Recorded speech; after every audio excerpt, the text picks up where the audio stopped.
commencerai par vous remercier de votre présence à cette conférence de presse dans des moments où vous êtes assurément fort sollicité par une actualité foisonnante, celle qu'adorent nos compatriotes parce que créée par des perspectives politiques et politiciennes. Nous vous y avons convié parce que le Sénégal s'achemine vers des élections cruciales pour son avenir politique, économique et social.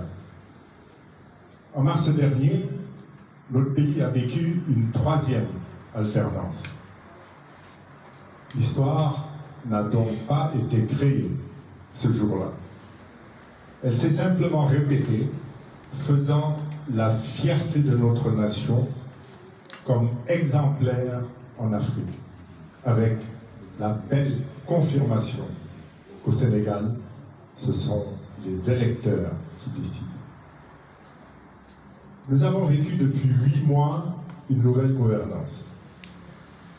Un premier bilan impose de constater qu'elle est dans la stricte continuité de la précédente, dont il était pourtant indispensable de se débarrasser.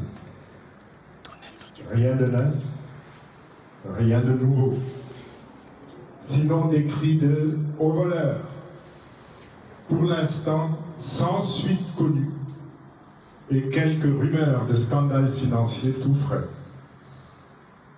Au-delà de cette continuité, nous considérons que des circonstances aggravantes donnent des motifs de s'inquiéter de l'avenir immédiat du Sénégal.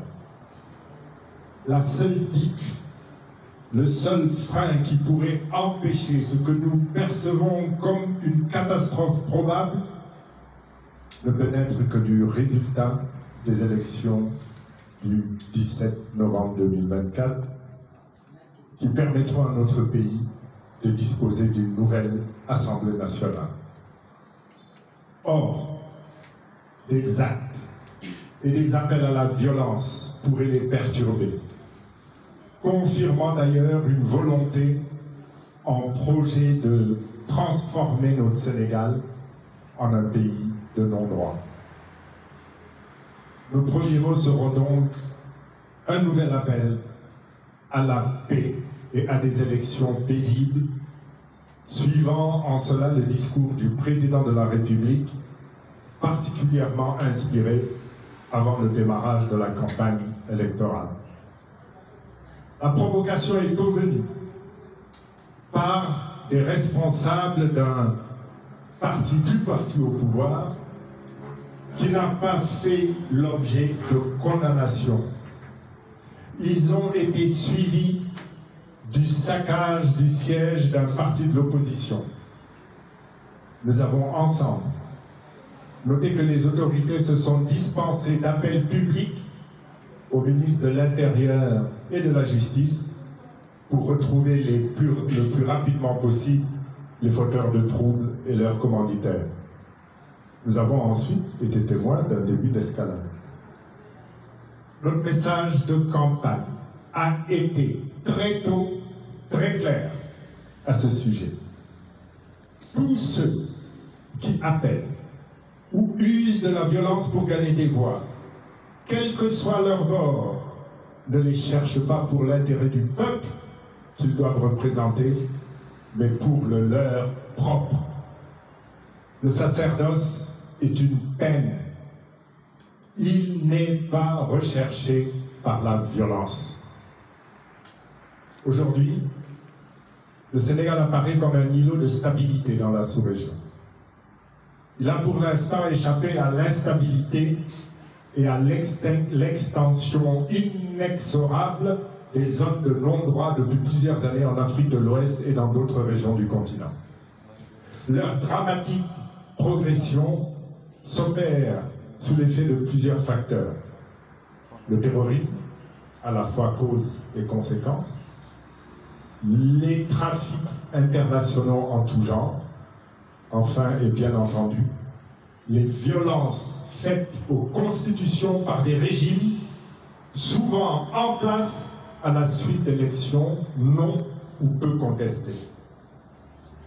Pour l'instant, à l'abri du terrorisme, le Sénégal est déjà dans le risque des conséquences probables de violences faites à notre Constitution. Et nous relevons parmi elles les suivantes que nous considérons comme majeures. Sans doute, à la suite de mauvais conseils, le président de la République a bloqué le fonctionnement des assemblées constitutionnelles consultatives que sont le Conseil économique, social et environnemental et le Haut Conseil des collectivités, fort graves qui nous conduisent vers une incertitude et au-delà vers une instabilité probable au niveau de notre exécutif. Nous avons un Premier ministre qui se permet de promettre de corriger un décret présidentiel. Je fais référence à l'affaire Samba Ndiaye. Et il le fait à travers un post désobligeant publié dans les réseaux sociaux. Nous avons un Premier ministre qui, en meeting électoral, corrige et redéfinit la stratégie militaire du Sénégal à nos frontières, usurpant les responsabilités du chef de l'État et de nos chefs et de ses chefs militaires. Nous avons un Premier ministre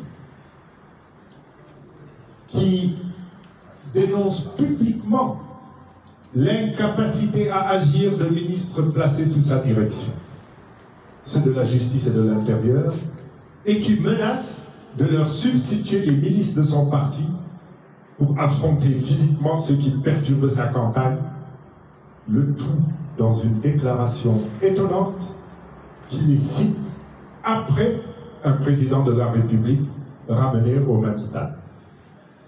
Pourtant, notre Constitution fait totalement dépendre Premier ministre et ministre du président de la République.